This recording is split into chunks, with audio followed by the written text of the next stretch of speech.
أم فاروق للوجبات الإيطالية. اليوم حنسويكم أندومي بطريقة أم فاروق. راح نجيب قشر من البصل نفرمه ناعم، بعدها أصبع من الفلفل الأخضر الحار نفرمه ناعم، بعدها نجيب نصف طماطاية ملفوفة بجريدة الصباح نفرمها ناعم.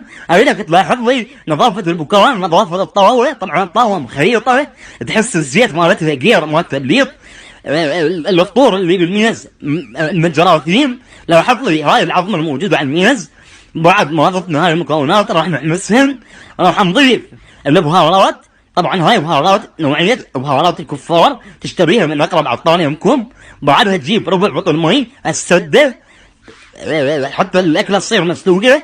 بعدها نجيب بطل فنر حتى يزرق معدتك ويلتهب لثك.